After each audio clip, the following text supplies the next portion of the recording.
المرسلين سيدنا ونبينا ومولانا محمد وعلى آله وصحبه أجمعين. أما بعد، فقد قال الله تعالى في القرآن المجيد والفرقان الحميد: فأعوذ بالله من الشيطان الرجيم، بسم الله الرحمن الرحيم، وإذا مرضت فهو يشفين. صدق الله مولانا العظيم وصدق رسوله النبي الأمين الكريم. وقال عز وجل في عظمة حبيبه الكريم: إن الله وملائكته يصلون على النبي يا أيها الذين آمنوا صلوا عليه وسلموا تسليما. اللهم صل على سيدنا ومولانا محمد وعلى آله وصحبه وبارك وسلم. اللهم صل وسلم وبارك على آل محمد وعلى آل محمد. حضرات و خواتین، بزرگوں و دوستوں، السلام علیکم ورحمۃ اللہ وبرکاتہ. عزیزو، پچھلے درس حدیث پاک میں نے ایک حدیث پاک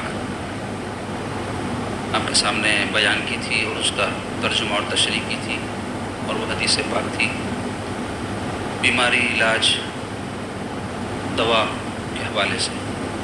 تو آج بھی انشاءاللہ تعالیٰ اسی موضوع پر پچھلی حدیث پاک کے حوالے سے ہم کچھ ضروری باتیں آپ کے سامنے بیان کریں گے، لیکن اعادے کے طور پہ اس حدیث پاک کا ترجمہ میں آپ کے سامنے بیان کر دیتا ہوں، اور پھر انشاءاللہ تعالیٰ اس کی تشریح کے حوالے سے کچھ نبوی نسخے، جس کو طب نبوی کہا جاتا ہے، اور کچھ دعائیں جو حضور علیہ الصلوۃ والسلام نے مختلف موقعوں پر پڑھنے کی ہم کو تعلیم فرمائی ہیں، وہ آپ کے سامنے آج بیان ہوں گے.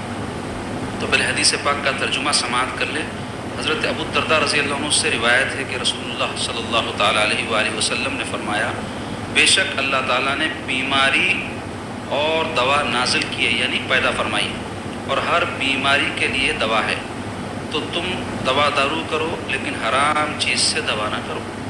جیسے حدیث پاک میں ہمارے پیارے آقا علیہ الصلوۃ والسلام یہ بات بیان فرمائے ہیں کہ اللہ تعالیٰ نے بیماری اور دوا دونوں نازل فرمائے. یعنی ایسا نہیں ہے کہ صرف بیماری اللہ کی طرف سے ہے اور دوا نہیں ہے، یا صرف دوا اللہ کی طرف سے ہے، بیماری نہیں ہے. دوا اور بیماری دونوں اللہ تعالیٰ کی طرف سے پیدا کرتا ہے. تو اللہ نے ہر بیماری کے لیے دوا بھی پیدا کی ہے، جیسا کہ اس حدیث پاک میں بیان ہوا ہے. اور حضور ہم کو حکم فرما رہے ہیں کہ تم جب کوئی بیماری ہو تو اس کی دوا کرو.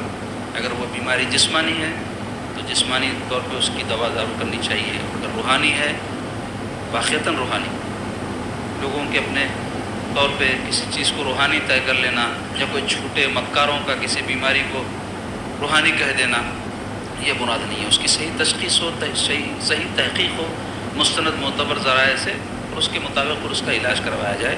اور پھر اس بات کی بھی حضور تاکید فرما رہے ہیں کہ تم حرام چیزوں سے دوا مت کرو. تو یہ حدیث پاک تھی پچھلے ہمارے درس کی.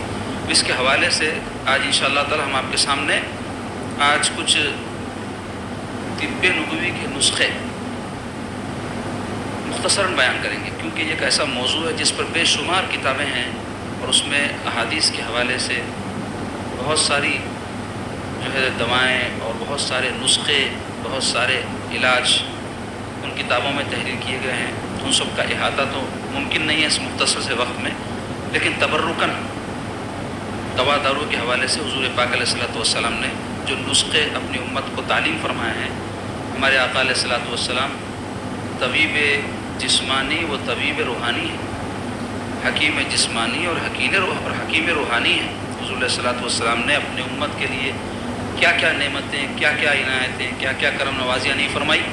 اسی میں سے ایک ہمارے جسم کی سلامتی کے لیے اصول، ضابطے، دوا دارو، دعائیں سب ہمارے آقا نے ہم کو سکھائی ہیں.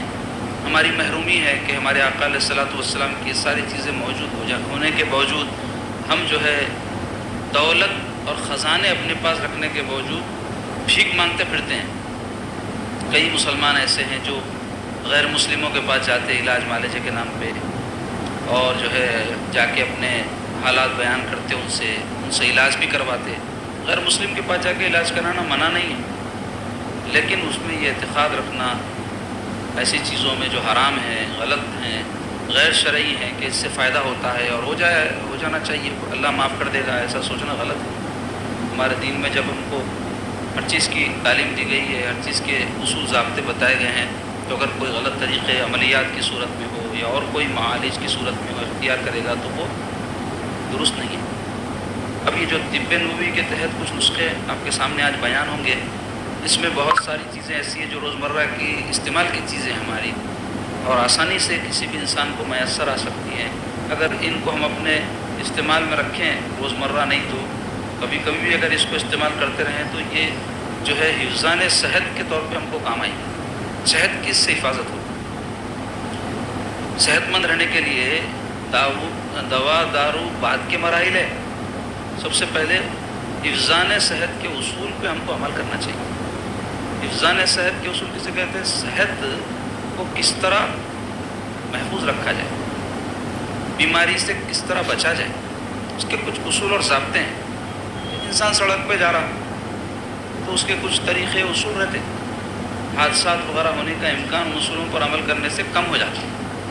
اب خدا نخواستہ حادثہ ہو گیا تو پھر انہیں دوا دارو کروانا، ہڈی ٹوٹی تو جو ہے ڈاکٹر کے پاس جا کے پٹی بنانا، مار لگا تو زخم کے اوپر دوا لگانا، لیکن وہ نوبت ہی نہ آئے تو اس کے لیے ضروری ہے کہ انہیں کیا کریں، جو اصول ہیں، جو طریقے ہیں، اس کو اختیار کر کے سڑک پر چلے تاکہ حادثات کم ہو، نقصان کم ہو۔ تو ایسے ہی صحت بھی جو ہے انسان کی اچھی رہنے کے لیے کچھ اصول ہیں، کچھ ضابطے ہیں جس کو ہم روزانہ تباہ و برباد کرتے ہیں ان ضابطوں اور ان کو جو ہے پامال کرتے ہیں۔ اس میں سب سے اہم تو ضابطہ یہ ہے کہ انسان جو ہے اپنی غذاؤں پر کھانے سے پہلے غور کرے کہ یہ غذا کا صحت پر کیا اثر پڑ سکتا ہے۔ ہمارے پاس کیا ہے، بھوک لگی تو جو چاہے ڈال لو، بلکہ ڈال لیتے اندر، کیا ڈال رہے ہیں، اس سے کیا فائدہ ہے، کیا نقصان ہے، اندر جانے کے بعد اس سے کیا جو ہے تبدیلی ہو سکتی ہے مزاج میں، کچھ نہیں دیکھتے۔ دعوت میں گئے 10 قسم کے کھانے ہیں، سب کھا کے آؤں گا بلکہ نہیں جاتے، ڈال لیتا ہوں، پھر ملتے کہ نہیں بھر لیتے ہوں۔ کئی کھانے اس میں ایسے رہتے جو ہماری صحت کے لیے مضر ہے، جیسے مثال کے طور پہ کسی کو شوگر ہے، چاول اور میٹھا اس کے لیے زہر ہے، لیکن مزے کی خاطر انہیں دعوت میں بولتا نہیں میں اب 8 دن تک پرہیز کرانا، ایک دن کھینچا تو کیا ہوتا بلکہ میٹھا وٹھا سب ڈال لیتے۔ اب گھر کو آ کے ہاں ہاں ہو اس کے بعد دواخانہ، سویاں، بیماری، اب سب سوچتے جاؤ کیا کیا ہوتا۔ تو یہ تو بیمار آدمی کے لیے ہے کہ وہ پرہیز کرے، لیکن صحت مند آدمی کے لیے بھی بعض چیزوں کا پرہیز ضروری ہے۔ میٹھا ہر ایک شخص کو نقصان پہنچاتا ہے، اس کی ایک مقررہ مقدار اگر کوئی لے تو مزہ بھی ہے اس میں، اور کوئی چیز کم کھائے تو آدمی کو بار بار کھانے میں مزہ آتا ہے اس کا۔ خوب کھانے کے عادی ہو گئی تو طبیعت اور جسم جو ہے اس کا مزہ حاصل نہیں کر سکتا۔ جیسے آپ دیکھیں کوئی آدمی جو ہے سادہ پان کھا رہا تو اس کے بعد اس کو بیزاری ہو گئی، بولتا ہے کب تک بھائی سادہ، لال بھائی تھوڑا زردہ بولتا اس کو، ذرا زبان کو چھڑکا تو بھی رکھتا، پھر اس کے بعد میں وہ 120 پھر 180 کیا کہ نمبر آئے وہ بڑھتے جاتے ہو، اس کے بعد میں ڈاکٹر کا نمبر شروع ہوتا ہے، کینسر یہ وہ کئی قسم کے امراض۔ تو بتانا کیا چاہ رہا ہوں کہ کوئی بھی چیز کے اندر انسان لذت بھی لینا چاہ رہا تو کبھی کبھار تھوڑا تھوڑا کوئی بھی چیز کھائے تو اس کی لذت کے گنجائش باقی رہتی، خوب بھر لیے تو ایک ہی وقت میں پورا کھا کے جیسا ہو جاتا تو مزے کی گنجائش ختم ہو جاتی۔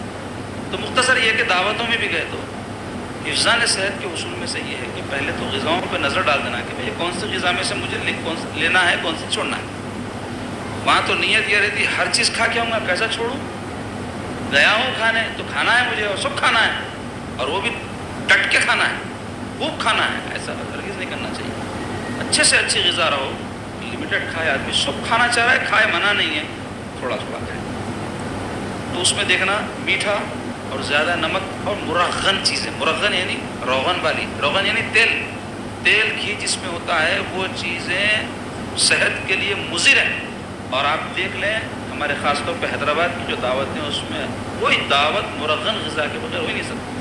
دعوتوں میں عام طور پہ عام کھانوں سے ہٹ کے پکاتے کوئی بھی، ورنہ دعوت کے یہ بولتے ہیں کوئی بھی جب دعوت دی ہے تو اچھا کھلانا ہے، تو ٹھیک ہے چلو مرغن پکاتے ہیں، تو اس کا یہ مطلب نہیں ہے کہ سب کھا جائیں، خوب کھا جائیں، تھوڑا تھوڑا کھائیں۔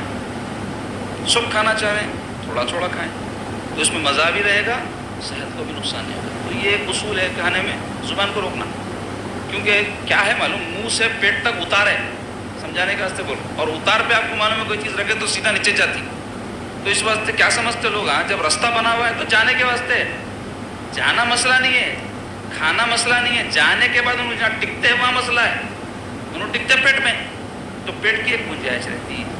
طبی نقطۂ نظر سے اس کو دیکھنا ہے، پہلے تو حرام حلال دیکھنا، مسلمان کچھ بھی کرنے سے پہلے کھا رہے ہیں تو حرام حلال ہے کیا، کچھ کر رہے ہیں تو حرام حلال کیا ہے اس میں، پہلے مسلمان یہ دیکھتا، مسلمان ہونے کی علامت یہی ہے کچھ بھی کرنے سے پہلے علت حرمت شرعی حکم کیا ہے اس میں، اس کے بعد اس کا فائدہ نقصان دنیاوی اعتبار سے، تو یہ دو چیزیں دیکھے بعد میں سٹارٹ لینا۔ تو کھانے کے بارے میں یہ احتیاط کرنا کہ کم کھائیں، تو اگر کوئی چیز مضر بھی ہو، نقصان دہ بھی ہو تو کم نقصان پہنچاتی ہے۔ کوئی چیز نقصان دہ زیادہ کھائیں گے تو زیادہ نقصان ہوگا، کوئی نقصان دہ چیز کم کھائیں گے تو کم نقصان ہوگا۔ تو ہم محسوس کر لیں کہ بھائی یہ مرغن غذائیں ہیں اور یہ صحت کے لیے مضر ہے، بھلے ہی زبان کے لیے مزیدار ہو، اس کو کم کھا لیں تو پھر کئی سال تک کھا سکتے ہیں۔ ورنہ کئی لوگ کیا کرتے ہیں، اپنی قسمت کا ایک ہی وقت میں کھا کے ایسا کھا جاتے، تو اب اس کے بعد میں ختم ہوگا ان کی قسمت میں، تو اب محروم ہو جاتے کھانے سے۔ تو عمر بھر سب کھانا ہے تو تھوڑا تھوڑا کھاتے رہنا، تو عمر بھر سب کھا سکتے ہیں۔ بہرحال ایک اصول ہے، یہ طبی اصول ہے، حفظان صحت کے اصول میں سے ہے یہ۔ تو اب دیکھیے طب نبوی میں جو حضور صلی اللہ علیہ وسلم نسخے ہم کو تجویز فرمایا، اس میں کئی چیزیں ایسی ہیں جو حفظان صحت کے اصول پر مبنی ہے۔ اس کو کھانے سے، اس کو استعمال کرنے سے انسان کی صحت درست رہتی ہے، یا جو ہے کوئی مرض ہو تو اس کا اثر کم ہو جاتا ہے۔ تو اس میں کئی چیزیں غذا سے تعلق رکھتی ہیں، کئی چیزیں جسم میں دیگر طریقے سے استعمال کرنے سے تعلق رکھتی ہے، تیل ہے لگانا ہے، آنکھ میں سرما لگانا ہے، اس طرح کئی چیزیں ہیں۔ تو اس میں سے چند چیزیں ہم آپ کے سامنے تبرکاً بیان کریں گے۔ حضور صلی اللہ علیہ وسلم کے ارشادات اور آپ کی تعلیمات سے جو چیزیں ثابت ہیں، اس میں سے ایک ہے اسمت سرمے کا استعمال۔ اسمت ایک طرح کا سرما ہے، اصفہان ایک مقام ہے ایران میں، وہاں اس کے جو ہے پہاڑ پائے جاتے ہیں، اس کو باریک کر کے سرما بنا لیتے ہیں۔ تو وہ سرما جو ہے آنکھ میں لگانے سے حدیث شریف میں آیا ہے کہ بینائی تیز ہوتی اور آنکھ کے جو بال ہوتے ہیں وہ بڑھتے ہیں۔ اب غور کرو اللہ تعالیٰ کی کیسی شان ہے، یہ پلکوں کے اوپر بال دیے اللہ تعالیٰ نے، کیوں دیے؟ اس سے کیا ہوتا معلوم؟ شٹر کا کام کرتے ہیں یا وائپر کا کام کرتے ہیں۔ آپ دیکھے ہوں گے بارش میں کبھی گاڑی میں بیٹھ کے اپن گئے، پانی پڑا تو آئینے کے اوپر پانی آنا شروع ہوا تو نظر نہیں آتا، تو گاڑی میں کیا کرتے؟ وائپر لگاتے۔ وائپر کیا کرتا؟ آگے پیچھے جب ہوتا تو پانی کو دھکیل دیتا ہوں، اور آپ کو اتنا تیز سے انہیں کام کرتے رہتا کہ آپ کا آئینہ صاف رہتا اور آپ کا ویژن صاف رہتا اور سواری آپ چلا سکتے ہیں، اگر نہ نظر آئے تو حادثہ ہو جائے۔ تو ایسے ہی قدرتی وائپر ہے یہ بال، جو آپ کے پلکوں کے بال ہیں نا، یہ وائپر ہے۔ تو حضور فرماتے ہیں اس وقت میں سے کیا ہوتا ہے، بال جو ہے گھنے ہوتے ہیں اس کے، اور یہ وائپر جو ہے صحیح کام کرتا۔ تو سرمے کا استعمال حضور پاک صلی اللہ علیہ وسلم سے کرنا ثابت ہے، حضور کی سنت ہے، اور اس کا اہتمام کرنا چاہیے۔ کون سا بھی سرما لگا سکتے ہیں، لیکن اسمت سرما حضور چونکہ اس کی جو ہے فضیلت بیان فرمائے، اس واسطے اگر مل سکتا ہے سہولت سے تو اس کو حاصل کر کے اصلی کوئی سرما ہو، اچھی طرح سے باریک پیسنا اس کے اگر ذرات موٹے رہ جائیں، آنکھ میں جو ہے وہ رکے رہیں، تو اس سے جو ہے ملنے کرنے سے کبھی آنکھ کو نقصان پہنچنے کا خطرہ رہتا ہے۔ اس واسطے اچھی طرح سے پسا ہوا وہ سرما، اور وہ لگانے کا طریقہ کار یہ ہے کہ 3 مرتبہ سیدھے آنکھ میں، 3 مرتبہ بائیں آنکھ میں لگانا ہے۔ تو سیدھے آنکھ میں 3 مرتبہ جو لگانا ہے، تو اس کا طریقہ یہ ہے کہ پہلے سیدھے آنکھ میں 2 مرتبہ لگانا، بائیں لیفٹ آنکھ میں 3 مرتبہ لگانا، اور پھر آخر میں سیدھی آنکھ میں 1 مرتبہ لگانا۔ تو ہوتا یہ دونوں آنکھوں میں 3 مرتبہ بھی لگ جاتا، اور شروع سیدھی آنکھ سے ہوتا، ختم سیدھی آنکھ، ختم بھی سیدھی آنکھ میں ہوتا۔ یہ طریقہ کار ہے اس کا، تو اس کا اہتمام ہم کو کرنا چاہیے۔ دوسرے حنا کہتے ہیں عربی میں مہندی کو، مہندی کا استعمال جو ہے حضور صلی اللہ علیہ وسلم سے ثابت ہے، لیکن مردوں کے لیے جو ہے مہندی کا استعمال اس حد تک اجازت دی گئی ہے کہ وہ اپنی داڑھی وغیرہ میں خضاب کے طور پہ لگا سکتے ہیں اس کو۔ کسی کی داڑھی سفید ہو گئی، عمر سے پہلے بال سفید ہو جاتے ہیں، تو کالا خضاب کرنے کے بجائے مہندی کا خضاب اگر وہ کرے تو یہ مسنون ہے، اور اس میں خوبصورتی بھی پیدا ہوتی ہے اس کی رنگت سے۔ اس کے علاوہ جو ہے عورتوں کے لیے مہندی استعمال کرنا بڑی اچھی چیز ہے، اور اس کی تاکید آئی ہے حدیث شریف میں۔ ایک مرتبہ حضور پاک علیہ الصلوۃ والسلام کی خدمت میں ایک عورت پردے میں سے کچھ خط وغیرہ پیش کرنا چاہیے، تو حضور علیہ الصلوۃ والسلام ان کے ہاتھ کو دیکھ کر فرمائے کہ یہ عورت کا ہاتھ ہے، مرد کا ہاتھ ہے؟ پوچھے حضور۔ تو اندر سے آواز ہے یا رسول اللہ یہ عورت کا ہاتھ ہے۔ تو حضور فرمائے اس پہ میں کوئی عورت کے ہاتھ کی نشانی نہیں دیکھ رہا ہوں۔ تو پوچھا گیا یا رسول اللہ عورت کے ہاتھ کی نشانی کیا ہے؟ تو حضور فرمائے مہندی۔ تو ناخنوں کو کم از کم مہندی لگا کے رہنا، اور ویسے تو عورتوں کو چاہیے کہ اپنے شوہروں کے لیے زیب و زینت اختیار کرے، اس کی حدیث شریف میں تاکید آئی ہے شادی شدہ عورتوں، اور غیر شادی شدہ بچیاں اگر کچھ شوق کر بھی رہی ہیں تو پردے کے ساتھ کرنا، غیر مردوں کے سامنے نہیں۔ عورتوں کے سامنے زینت اختیار کر لی، اس کی اجازت ہے۔ اور یہ جو ڈیزائننگ وغیرہ مہندی کی کرواتے ہیں اور ہاتھ کھلے رکھتے ہیں اس کے بعد میں، تو یہ چیز منع ہے، مردوں کے سامنے عورتوں کے ہاتھ کھلے نہیں رہنے چاہیے۔ تو یہ زیب و زینت اگر کرنا ہے، اجازت کب ہے؟ شادی شدہ عورت اپنے شوہر کے لیے کرے، غیر شادی شدہ ہے تو عورتوں کی حد تک زیور مہندی وغیرہ پہن کے ان کے سامنے جانے آنے میں اہتمام کرنا چاہیے. اور مردوں کے لیے اجازت کب ہے؟ داڑھی کی ہے اور کہیں پھوڑا پھنسی ہو جائے یا پھر کوئی ایسا مرض ہو جس میں طبیب کوئی آپ کو تجویز کرے کہ بھائی آپ مہندی لگاؤ، دیکھو اس سے فائدہ رہتا، تو علاج کے طور پہ مہندی مرد اس حد تک جہاں اس کو مرض ہے لگا سکتا. عورتوں کی طرح نہیں. یا ہمارے پاس بعض گاؤں میں وہاں جاہل قسم کے لوگ کیا کرتے، دولوں کو مہندی لگا دیتے ہاتھوں کو پوری، تو وہ جائز نہیں ہے ہمارے پاس. عورتیں لگا سکتی، مرد نہیں لگا سکتے. اور میں بولا نا صرف علاج کی حد تک لگا سکتے. تو چونکہ حدیث سے ثابت ہے علاج کے لیے مہندی مرد بھی لگا سکتے، اس واسطے جو ہے علاج کے طور پہ اس کو لگانا چاہیے. اس کے علاوہ طب نبوی کے نسخوں میں، طب کہتے ہیں علاج کرنے کو، نبوی علاج کے جو چٹکلے یا طریقے یا نسخے، اس میں تلبینہ کا ذکر آیا. تلبینہ کیا ہے؟ تلبینہ جو ہے آٹا، پانی، شہد، تیل وغیرہ ملا کے حریرہ بناتے ہیں. ہمارے پاس حریرہ بولتے ہیں. تو حریرہ کیا رہتا ہے؟ ڈھیلا غذا رہتی جو مریض کو عام طور پہ کھلائی جاتی، جو ہاضمے میں آسان رہتی، کھانے میں بھی آسان رہتی، تھوڑا مزیدار بھی رہتی. اب بات جانے کھٹا کھانے کے عادی رہتے، بعد میٹھا، تو اگر کوئی کھارا کھانے کے عادی ہیں تو نمک ڈال کے حریرہ بناتے، اور اگر کوئی کھارا نہیں میٹھا پسند کرتے ہیں تو تھوڑی بہت شکر ڈال دیتے. تو شکر تو نقصان دہ ہے صحت کے لیے. ایک مقررہ مقدار کی حد تک معافی کا چمچہ پورے دن میں. ہمارے لوگ چکنے میں ایک چمچہ چکتے، خالی کھانے میں تو چھوڑ دو، کٹورے کے کٹورے مٹھے ڈال لیتے اندر، تو صحت غارت ہو جاتی اس سے. کسی کو شوگر ہے تو اس کے لیے تو زہر ہے، اور اگر کسی کو شوگر نہیں بھی ہے تو انہیں زہر جمع ضرور کر لے رہا. آپ کے پیٹوں پہ، میرے پیٹوں پہ جو موٹائی ہے نا، یہ کیا ہے؟ یہ شکر ہے جو جمع ہے اندر جا کے، جو جمع ہوتی وہ شکر ہے. یہ جتنی جسم کو ضرورت ہے جسم لے لیتا، اس کے بعد میں کچرا جو رہتا نا وہ یہاں جمع کرتا. تو کچرا لے کے پھر رہے ہم. جو بھی لوگوں کے پیٹ بڑے ہیں یا گوشت زیادہ کہیں نہیں نکلنے کی جگہ نکل گیا، تو وہ سب کیا ہے؟ کچرا ہے. جیسے گھر میں صفائی کرنے کے بعد میں کچرا جمع تو کیا کرتے؟ پوٹلی بن کے، اس کی تھیلی بن کے پٹی میں ڈال دیتے. نہیں، جسم کی پٹی میں یہ تھیلیاں ہیں جو ڈال لے کے پھر رہے ہیں گندگی کے. تو اس کو گلانا بولتے آدمی، ورزش کرنا، محنت کرنا، بھاگ دوڑ کرنا، وہ بھی طبی یا جسمانی صحت کے طریقوں کے مطابق. ایسا نہیں میں روزانہ 3 فلور چڑھتا ہوں، 4 فلور اترتا ہوں، پیدل دکان کو جاتا ہوں، یہ ورزش نہیں بولتے اس کو. ایک وقت مقررہ پر خاص طریقے سے ایک کام 30-35 منٹ کرنے کو ورزش بولتے ہیں. تو وہ کوئی ماہر سے جان کے کرنا، یا پھر کم از کم واکنگ، چہل قدمی جس کو بولتے ہیں، تیز تیز سانس پھولنا کرنا، تو اس سے یہ سب کچرا نکل جاتا. تو مختصر یہ کہ تلبینہ جو ہے غذا ہے، حدیث شریف میں آیا بیماروں کو کھلاؤ فرمایا حضور. تو اس کو بنانے کا طریقہ بھی ہے. وہ آج کل تو ریڈی میڈ پیکٹاں بھی مل رہے ہیں، دیکھ لینا کوئی مستند کمپنی کے ہے تو وہ بھی استعمال کر سکتے ہیں. لیکن اس کے بنانے کا آسان طریقہ یہ ہے کہ 2 لیٹر دودھ لینا، 3 چمچے جو کا جو ہے موٹا موٹا آٹا رہتا ہے وہ ڈال کے اس کو جو ہے پکانا ہے 15-20 منٹ. اور پکانے کے دوران اچھا ہلاتے رہنا، نہیں تو لنڈے بن جاتے اس کے. اچھا ہلانے کے دوران پھر شہد ڈالنا اس میں، یا ختم ہونے تیار ہو جانے کے بعد میں بھی ڈال سکتے شہد. شہد ڈالنے کے اندر اچھا اس کو ہلا لیا تو وہ ڈھیلا ڈھیلا ایک ناشتے کے ایسا بن جاتا. نہار پیٹ کھانا اس کو. اور اگر کوئی بیمار ہے تو اس کو غذا کے طور پہ وہی کھلانا بیماری کے دوران. تو حضور فرمائے اس سے غم دور ہو جاتا، فرمائے تسکین نصیب ہوتی، مریض کو سکون ملتا. کیونکہ چاپ چبا کے کھانے کو مریض کو دل نہیں بولتا، اس کی بیماری کی وجہ سے کمزوری ہو جاتی نا، تو اس کے اعضاء استعمال کرنے میں اس کو مشکل ہوتی، تو یہ گڑ گڑ گڑ گڑ اندر اتر جاتا. تو اس واسطے حضور پاک علیہ الصلوۃ والسلام اپنے امتیوں کو تعلیم فرمائے کہ یہ استعمال کیا کرو. اور اس سے قوت بھی بڑی ہے، ہاضمہ بھی آسانی سے ہوتا، کیونکہ مریض چل نہیں پھر سکتا، تو انہیں جو ہے ڈال لے کے پڑا ہوا بھی رہا تو ہاضمہ اس سے آسانی سے ہو جاتا. اس کے علاوہ شہد کی فضیلت آئی ہے حدیث شریف میں، قرآن میں آئی ہے، فی شفاء الناس، فی شفاء للناس. اللہ تعالیٰ فرما رہے اس میں لوگوں کے لیے شفا ہے.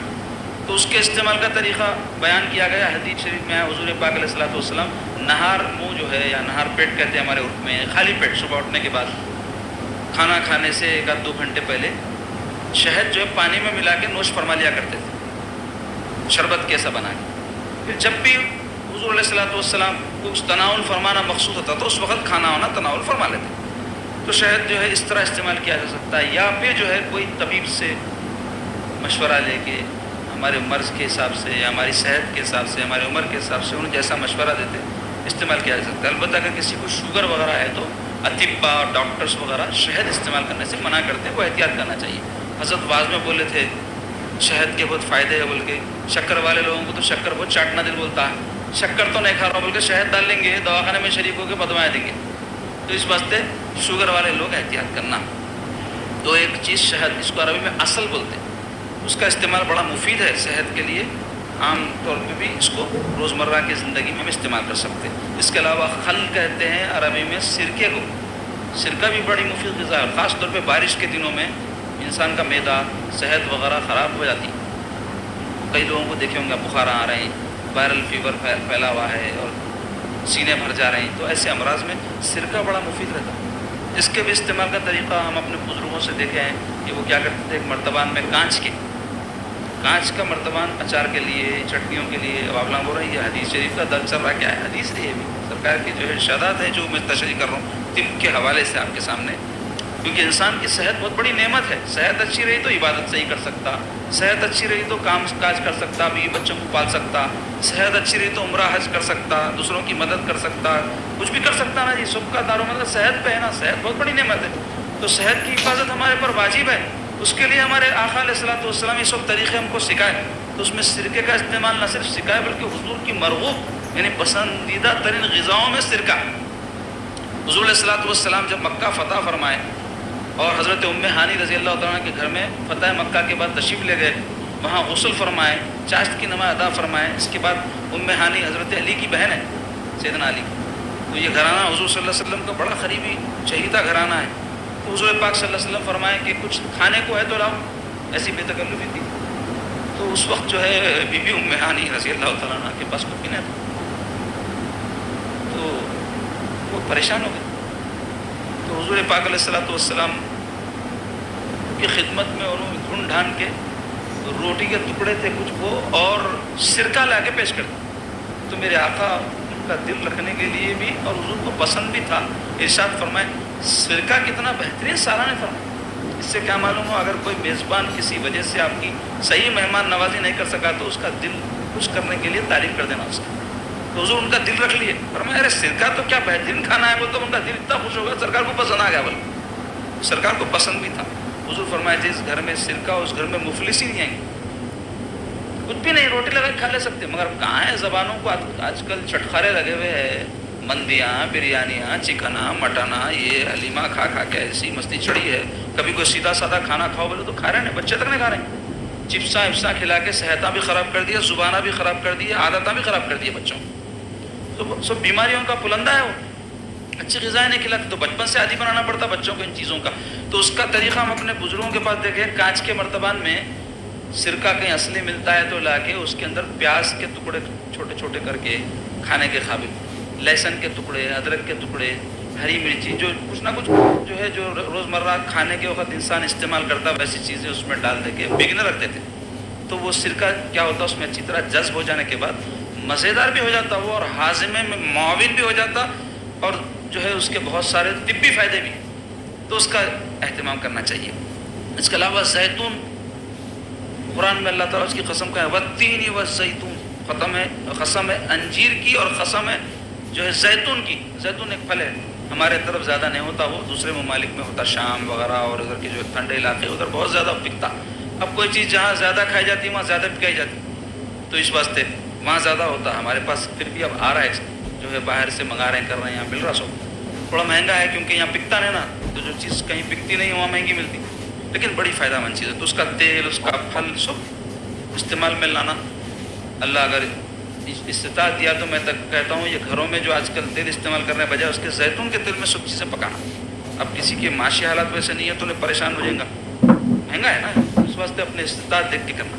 اگر ہے استطاعت تو زیتون کے تیل میں اگر کوئی چیز تیار کرے تو یہ جو دوسرے تیل ہیں زیتون کے علاوہ ان کے نقصانات سے بچ جاتے ہیں. ہارٹ کے جو بیماریاں، کولیسٹرول کی بیماری جو ہو رہی وہ جو ہے زیتون استعمال کرنے سے نہیں ہوتی کیونکہ زیتون کے اندر جو مقدار ہے چکنائی کی وہ نہیں کے برابر ہے. دوسرے تیلوں میں چکنائی بہت زیادہ ہے. تو زیتون کا پھل مل سکتا تو وہ کھانا اور طاقت میں 3-5 روز نہیں کھا سکے کبھی کبھی کھا لینا. سنت پہ عمل کرنے کی نیت سے کھا لینا، فائدے ہیں اس کے حدیث میں آیا، اس نیت سے کھا لینا تو ثواب بھی مل جاتا، فائدہ بھی مل جاتا.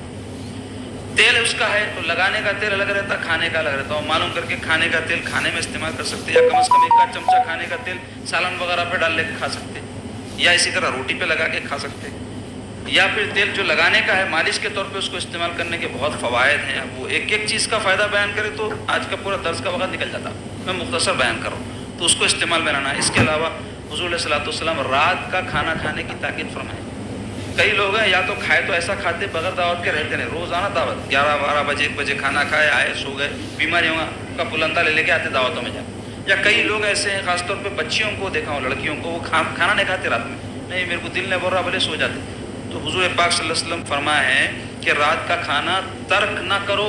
حدیث میں کچھ نہ ملے تو 1 مٹھی کھجور ہی کھا لیا کرو. وہاں کھجور اویلیبل تھے آسانی سے, تو یہاں جو کچھ بھی ہم کو مل سکتا وہ کھا لینا. کیونکہ حضور فرماتے ہیں رات کا کھانا چھوڑ دینے سے جلد بڑھاپا آ جاتا ہے, انسان کے اندر کمزوری پیدا ہو. تو رات میں کچھ نہ کچھ وقت پر کھا کے سونا ہو. لیٹ رات میں کھانے سے بھی آدمی کو بیماریاں ہوتی ہیں. جو آج کل کے دعوت ہے نا 10:30-11 بجے آ رہے مہمان, اور میزبان بھی وہی حساب سے تیاری کر رہا.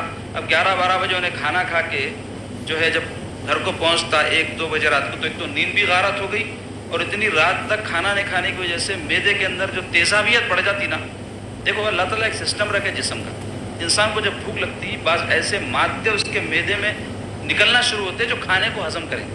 تو اس وقت اگر اس کو کھانا نہ دیا جائے اور چھوڑ دیا جائے اور اپنے حساب سے 11 بجے 12 بجے کھا رہے ہیں, تو وہ جو تیزابیت کے مادے کھانا ہضم کرنے کے لیے نکل گئے, ان کو کچھ بھی کھانے ہضم کرنے کے لیے مل نہیں رہا ہے. تو وہ کیا کریں گے, معدے کو ہضم کر دیتے, آپ کے مطلب خراب کر دیتے, معدے کا نظام بگاڑ دیتے, پورا سسٹم اندر خراب ہو کے شوگر, تھائرائڈ, ایسیڈیٹی کی شکایت, وحشت, گھبراہٹ, کے جسم کی بیماری ایسے ہو رہی.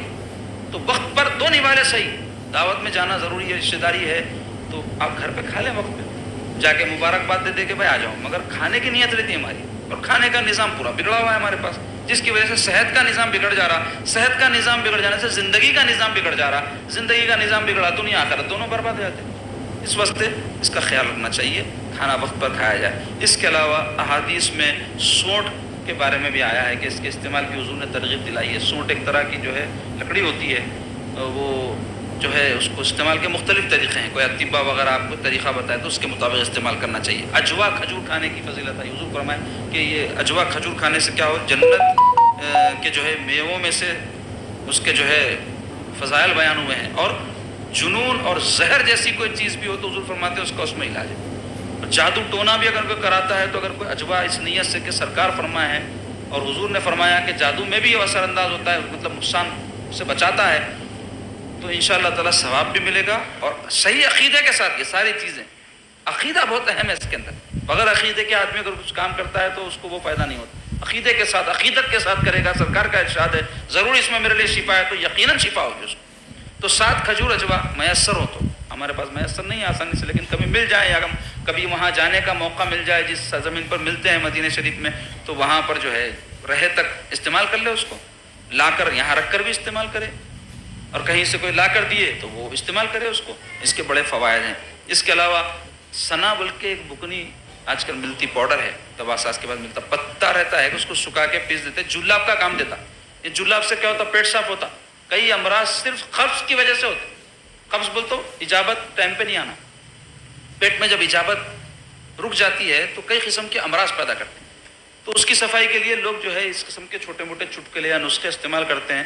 تو اگر ایسی کوئی چیز مل سکتی ہے تو اس کا استعمال کرنا چاہیے, لیکن عادی نہیں ہو جانا.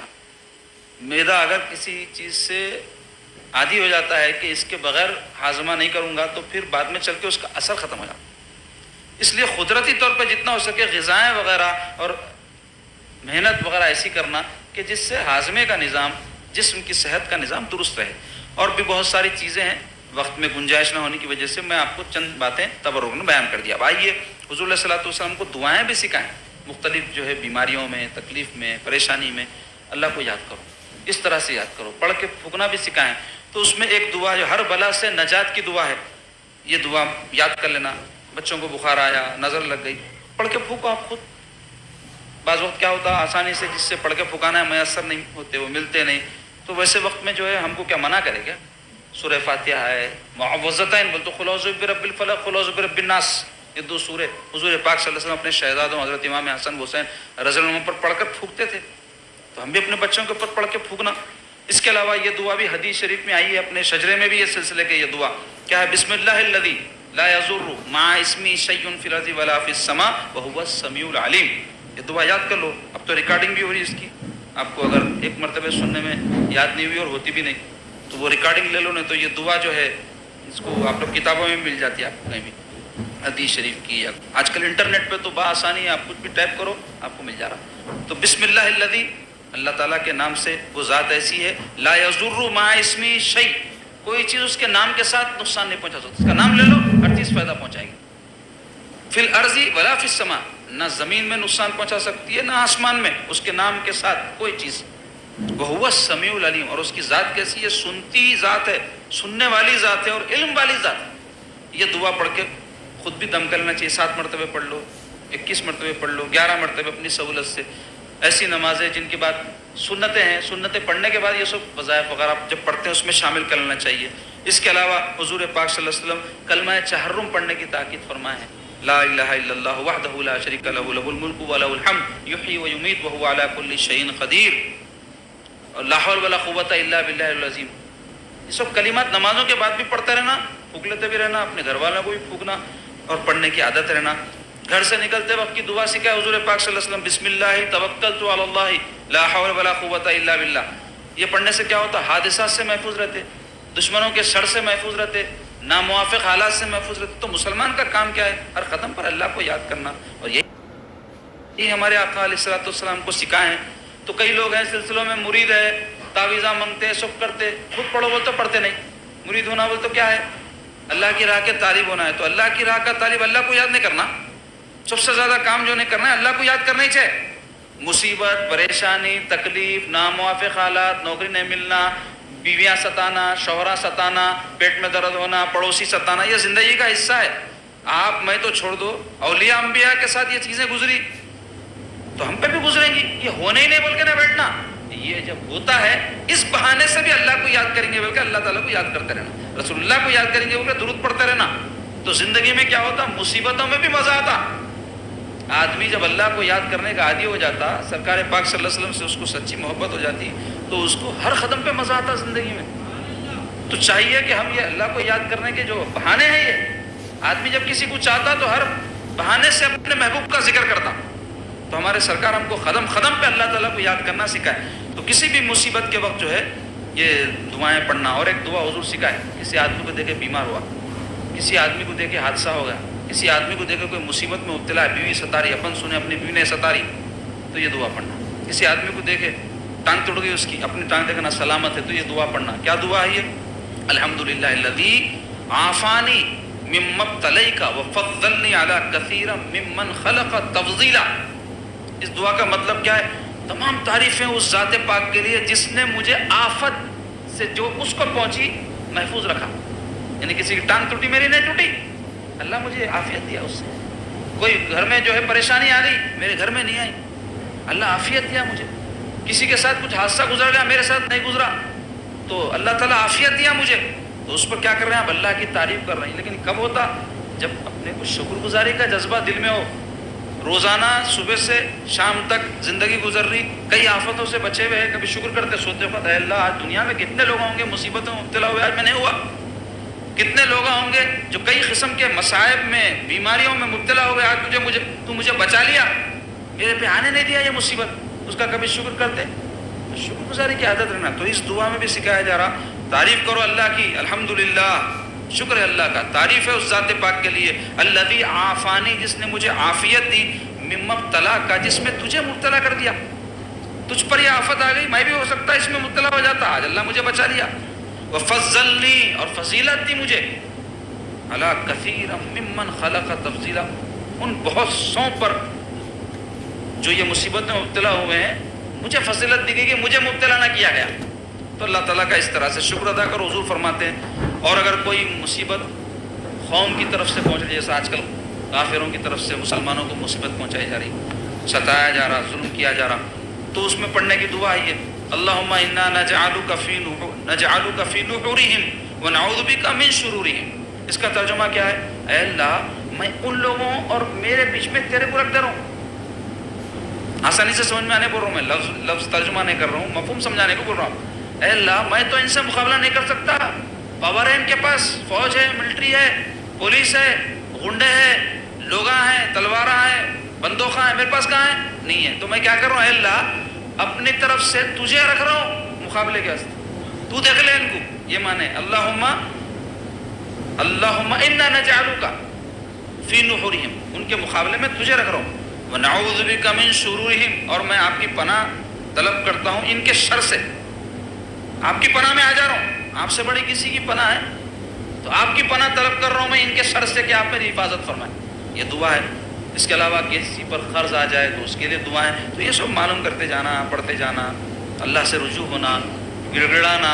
پہلے لوگوں کو مصیبت آئی، پریشانی آئی، تہجد گزاریاں کرتے تھے، آیت کریمہ کے گھروں میں دستراں بچھاتے تھے، اللہ اللہ کرتے تھے، بزرگان دین کے بارگاہوں پہ جا کر ان کے وسیلے سے دعائیں کرتے تھے. اب کچھ بھی نہیں، کیا بھی نہیں، ہر چیز کے واسطے انہوں یہ کرا دیے، انہوں وہ کرا دیے، تم ایسا کرے تو میرے کوئی پریشانی آئے، انہوں ایسا کرے تو.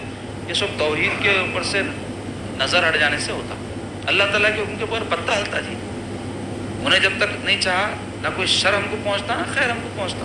پہنچانے والی ذات حقیقت میں اللہ تعالیٰ کی ہے، کوئی بھی اچھا اور برا. لیکن اللہ تعالیٰ ہم کو یہ حکم دیے کہ شر آئے تو اس کو دفع کرو. اس کے لیے یہ طریقے بتائے، دوا دعا دونوں بھی. اس سے منع نہیں کیا جا رہا. لیکن یہ جو لوگوں کو میں ڈھیلے بنے کے باتیں کرتے ہوئے دیکھتا ہوں، متزلزل جو ہو جاتے اور بالکل بکھر جاتے، یہ بالکل ایمان کے منافی باتیں ہیں، یہ توکل کے منافی باتیں ہیں. بیماری، مصیبت، پریشانی زندگی کا ایک حصہ ہے، ہر ایک کو آنے والی ہے، کوئی اس کو روک نہیں سکتا. اللہ کے حکم سے دنیا میں یہ چیزیں سب چل رہی. یہ سارے عوارض ہیں، ہر ایک کو آنے. نیک بد ایسا کچھ بھی نہیں ہے. کوئی آدمی نیک رہا پریشانی نہیں آتی، وہ تو غلطی ہے آپ کی. بلکہ حدیث میں آیا جو نیک ہوتا ہے اللہ ان کو آزماتا ہے. حضرت امام حسین علیہ السلام جو ہے آزمائے گئے نا. کیسے گزرے پوری آزمائش میں؟ بڑے بڑے اولیاء اللہ آزمائے گئے. تو جو جتنا نیک ہوتا ہے اتنی آزمائش آتی ہے اس پہ. تو اس واسطے نیکی نکو بنو رہے لوگ، نیک بنو نکو، مصیبت میں مبتلا ہو نکو. ایسی سوچو گے کتنی بری بات ہے. نیکی یہ ہے بندہ اللہ کی رضا کس چیز میں دیکھے، چاہے وہ مصیبت کا موقع ہو چاہے خوشی کا موقع ہو. اللہ کس سے راضی ہے وہ کروں گا. چاہے مصیبت آئی تو اس کے ساتھ ایسا ایسا معاملہ کروں گا کیونکہ مصیبت میں ایسا کرنے سے اللہ راضی ہوتے مجھ سے. اور خوشی میں ایسا ایسا کروں گا کیونکہ اللہ اس کے رسول کا حکم ہے خوشی میں ایسا ایسا کرو، اس سے اللہ راضی ہوتے. یہ سوچ رہنا مسلمان کی. تو بہرحال دوا دارو کرو، دعا کرو، جائز طریقوں سے جو بھی علاج معالج ہے وہ سب کرو. لیکن ایمان متزلزل نہیں ہونا، درے در کے نہیں ہونا، گلی گلی کے نہیں ہونا.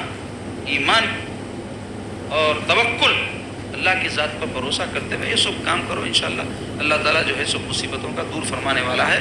وہی جو ہے ہر پریشانی کا دفع فرمانے والا ہے.